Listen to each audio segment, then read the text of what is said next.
Good afternoon and welcome to my Soko Chats. Once again, today on the studio with me is Emmanuel from Lagos, Nigeria. Emmanuel, welcome, and we're happy to have you on my Soko Chats. Tell us a little bit about yourself, your journey in marketing, where you're at, what you're currently doing. I started a marketing practice since October 2002.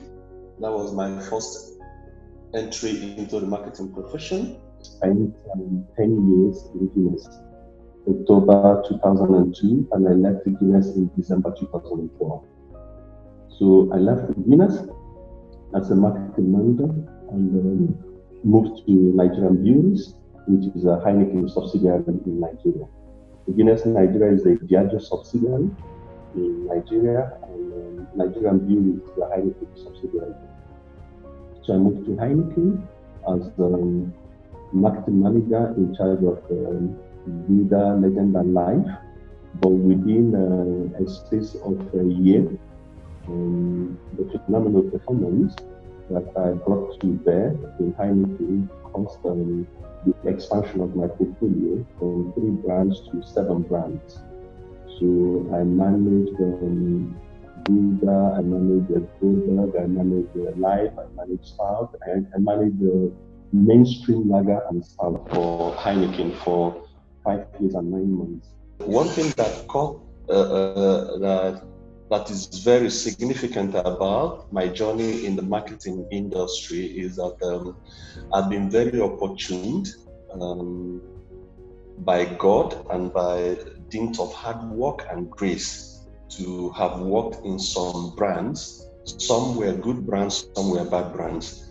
But interestingly, there have never been any brand that have come into my kitty that have not witnessed a phenomenal growth. It's very awesome, it's very significant, and when the opportunity comes for me to move on, and then I have to leave Nigerian Breweries to come to Jotna. Jotna is a holding company that has 2 B2B company and 1 B2C. So I'm in charge of Lacasera, the B2C company, but with oversight on the other 2 B2B. So the job has also started here, and we are doing an amazing and interesting thing. It's quite different from the beer businesses where I have been for close to roughly 16 years of my life has been spent in the beer industry. And here am I in the carbonated soft drink business, and we're replicating the success that we have seen happen in the beer business, even in the CSD world here. That's fantastic. So 18 very successful years in the marketing industry, and especially in very competitive categories in marketing, in a very competitive market as well. So I think you've got a lot that you can share with our audience within the space of marketing. So my question is, why do you love marketing so much? I love marketing because marketing is something that once you have the right passion, you put in your effort, you see the result. Mm-hmm. It's something that is measurable, it's something that you can see. It's something very interesting. You understand? Seeing the way consumers' attitude shift, the way consumers' behavior moves, the way they interact with your brand, and the way that you can also be scientific about it as much as you can be artistic about it.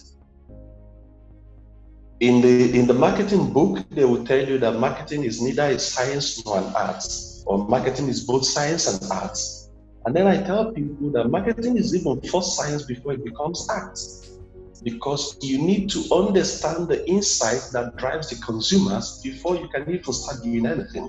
That's right. So marketing for me rules the world, because tell me what you can do in this life today that you will not employ the principles of marketing. Without a doubt, because it's about human behavior. It's about human behavior. Right. And human behavior is all about it. There's nothing you can do if you will not be able to decode what is the next thing that people can do. How do they relate with your product? How do they relate with life? A man who wants to get married to a woman employs the principles of marketing. You need to package yourself. You need to present yourself. You need to have a unique selling proposition. There is something tangible that you are communicating to the would-be bride to make you acceptable. And you can measure the success or otherwise. And you can measure it immediately. That's really funny. Thank you for that experience. Now, given that you're wearing this COVID shield, I just have to ask, so the two things that COVID has brought into focus for marketing, what two things do you think, or can you share with us that you really think have been brought to the fore as a result of the experience that we've had with COVID? One, the consumers are dynamic and adjustable. Okay. That is number one. People can actually live an adjusted life. When we are locked down here in Lagos, you see that there are so many things that you think that were very important to you as an individual that now seems to be very obsolete and not important. You see that there are certain things that you think you cannot live without, that you can actually live without them. Right.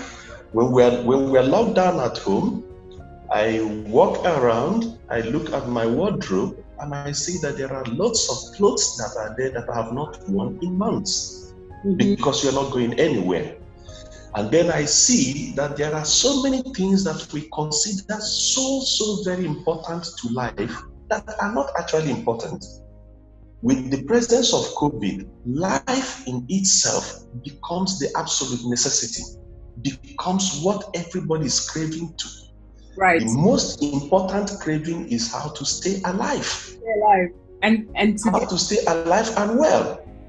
That is the number one priority. People are no longer thinking of, summertime will soon be here. I'm going to go to the US. I'm going to go to for this vacation and this other vacation.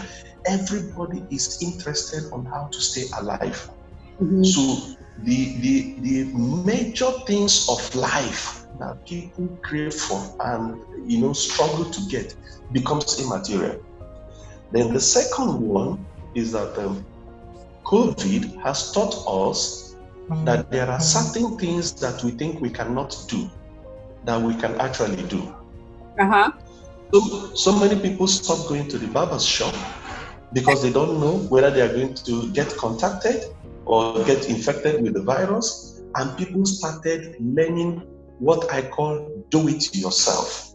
So there are a lot of people who came out of this COVID with several things that they don't know that they can do for themselves, that they actually started doing during the period of lockdown.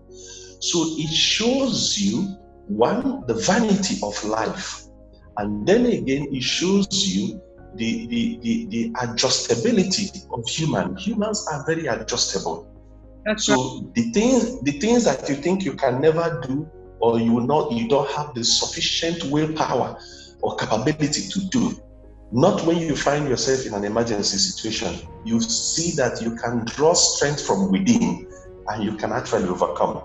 So it shows the dynamics of life, and it shows the internal strength that is embedded in every human being, that one can actually draw from his internal strength to overcome situations of life.